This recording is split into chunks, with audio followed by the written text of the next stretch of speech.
안녕하세요, 위스키 깡패입니다. 오늘은 파주의 파파살롱이라는 이웃바에 왔는데요. 이웃집에서 진행하는 위스키 대백과 오늘 31번째로 알아볼 위스키는 바로 대망의 김창수 위스키 4호 퍼터 캐스크 제품입니다. 한국에서 위스키를 만드는 증류소는 딱 두 곳인데요. D1이라는 위스키를 만드는 쓰리 소사이어티와 오늘의 김창수 위스키를 만드는 김창수 위스키 증류소가 그 두 곳입니다. 두 증류소에서는 각각 아주 돋보이는 리더들이 존재하는데 바로 쓰리 소사이어티의 도정한 대표, 그리고 오늘 리뷰할 김창수 위스키 증류소의 김창수 대표가 그런 리더들입니다. 이 두 사람은 2023년 한국의 위스키 씬을 이끌고 있다는 점에서는 어느 정도 공통점을 갖고 있지만 이들이 자라온 배경은 완전히 다른데요.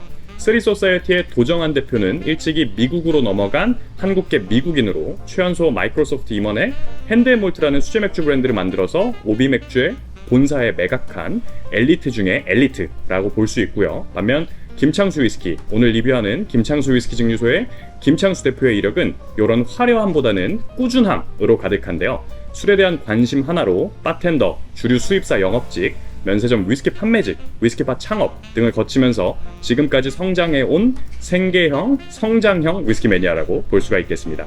사람들이 김창수 위스키에 대해서 열광하는 이유는요, 맛도 맛이지만 이 김창수라는 사람, 이 인물의 매력에 있는데요. 1986년생인 김창수 대표는 2005년에 대학교로 입학하게 되는데 이때 조금 충격적인 사발식이라는 걸 경험을 하게 됩니다. 10몇 년 전만 해도 대학교 가면은 사발식이라는 이름으로 신입생들에게 고문 수준의 술을 강제로 먹이는 경우가 비일비재했었거든요. 당시 독서 동아리에 신입생으로 들어간 이 김창수 대표는 자신을 비롯한 신입생 6명이서 소주 9병을 세숫대에다 부어서 다 마셔야 하는 그런 사발식을 겪게 됩니다. 이해할 수가 없었다고 해요. 왜냐면 김창수 대표한테 술이라는 건 맛을 즐기기 위해서 먹는 거고 문제를 일으키는 원인이 아니라 영감의 원천이 되는 거라고 생각을 했었으니까요.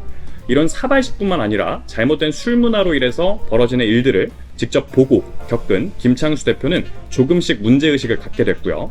그 이후로는 취하는 술보다는 맛을 즐길 수 있는 술, 정성이 들어간 술들에 집중하면서 술에 대한 관심을 이어가게 됩니다. 그리고 김창수 대표가 23살이던 2008년부터는 블로그를 운영하면서 시음기를 직접 작성하기 시작을 했고요. 25살이 되던 해 대학교에서 술을 건전하게 마실 수 있는 건전음주 동아리를 만들기도 합니다. 인하대학교의 건전음주 동아리의 설립 회장이 바로 이 김창수 대표라고 해요. 이후에는 주류 회사에서 일을 하면서 본격적으로 위스키에 관심을 갖기 시작을 했고요. 대망의 2014년 내 이름을 건 위스키를 만들겠다 라는 말과 함께 퇴사하면서 그간 모은 돈을 들고 스코틀랜드행 비행기에 몸을 싣게 됩니다. 단 한 대의 자전거를 타고 돌아다니면서 100개가 넘는 증류소를 하나하나 방문을 하고 증류소 방문기를 블로그에 써가면서 기록을 남기게 되는데요. 위스키가 좋아서 다니던 회사까지 때려치고 스코틀랜드 증류소를 돌아다니는 사람이 있다 라는 굉장히 후킹한 이야기잖아요. 이때부터 점점 위스키 매니아들 사이에서 인기를 끌기 시작을 하고 팬층을 확보해 가게 됩니다.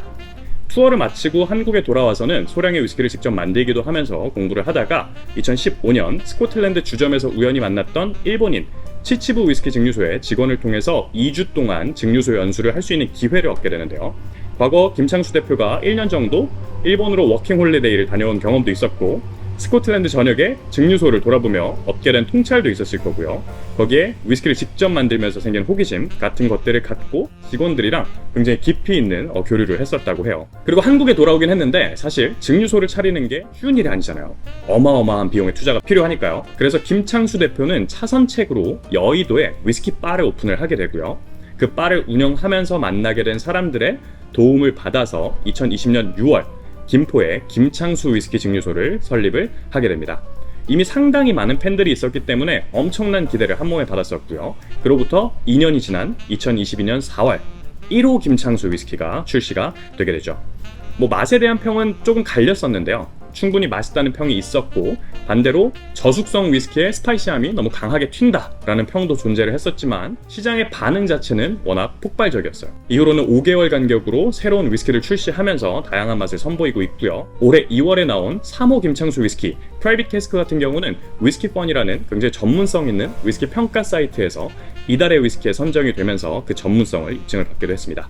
자, 그리고 2023년 7월 새로 나온 4호 김창수 위스키가 바로 여기 위치해 있습니다. 저는 오늘 협찬 받아가지고 함께 뚜따를 할 기회를 얻게 됐고요.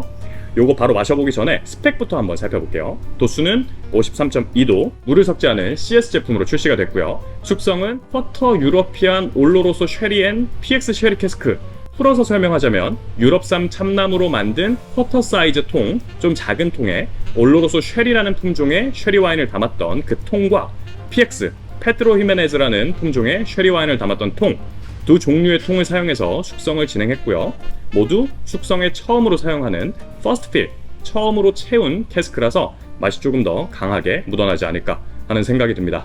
색소 첨가하지 않았고 지방산도 여과하지 않은 내추럴 컬러의 논칠 필터 제품이고요. 자, 그러면 대망의 김창수 위스키 오픈해보도록 하겠습니다.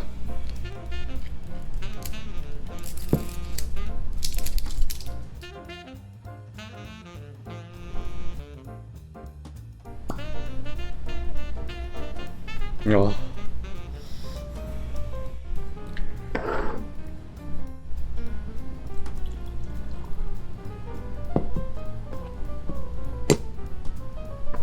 자, 여러분 색상 보이시나요?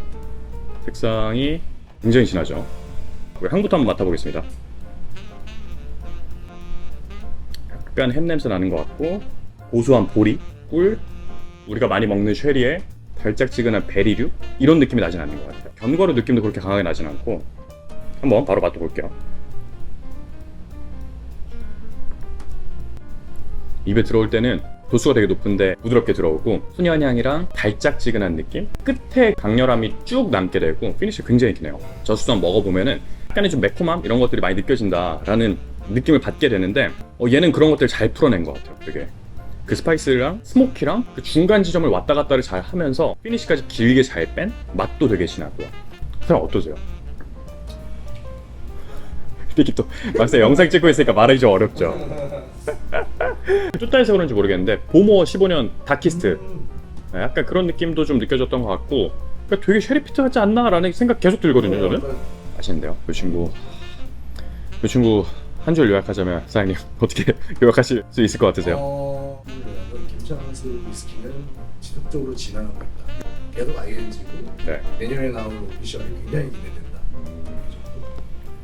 저도 그런 것 같아요. 저도 뭐 이제 기대된다 이런 거는 정말 갈수록 더 생기는 것 같고 제가 그냥 맛으로 요약하자면은 엄청 잘 만든 쉐리피트 위스키 같은 느낌이 든다 라고 좀 요약할 수 있을 것 같습니다. 글로우 사장님 좀 어떻게 요약하실 수 있을까요? 한국 위스키도 앞으로 기대가 아, 창창하다 앞날이. 좀 어떠세요? 뭐 25만 9천 원이면은 살 것 같으세요? 두 분 소비자로서? 저는 충분히 사먹을 것 같아요. 25만 9천 원에도 충분히 사 먹을 만하다. 저도 25만 9천 원이면 되게 비싸긴 한데 먹을 만하다라고 느낌이 드는 이유는 제가 이제 보모어 15년 다키스트나 이런 보모어 라인들 되게 좋아하는데 근데 그런 단종된 보모어들 비교적 최근 것들 뭐 남대문이나 이런 데 가서 사서 살려고 하면 굉장히 비싸거든요. 근데 이제 문제는 뭐냐면은 김창수 위스키를 25만 9천 원 있어도 못 산다. 네, 그게 문제죠. 네, 그렇게 치면은 사실 보모 먹는 게 낫지 않나? 라는 생각도 저는 좀 들고요. 보모나 뭐 벤로망 먹는 게 낫지 않나? 라는 생각도 좀 들고 근데 약간 경험적인 측면에서는 확실히 마셔보라고 추천드리고 싶어요. 지난번 솔직히 말해서 저는 김창수 위스키 1, 2, 3번을 막 그렇게 반드시 드셔보셔야 된다라고 말하기는 조금 어려웠던 것 같거든요. 저는 제 취향적인 측면에서 봤을 때 다만 요번 거는 진짜 한번 트라이 해볼 만하다 라고 말씀을 드릴 수가 있을 것 같습니다. 자, 그럼 이번 영상 이 정도로 마무리를 하면 될 것 같고요. 김창수 대표가 2015년에 블로그에 자기가 쓴 글이 있더라고요. 내가 술로 밥 벌어먹고 살 수 있을까?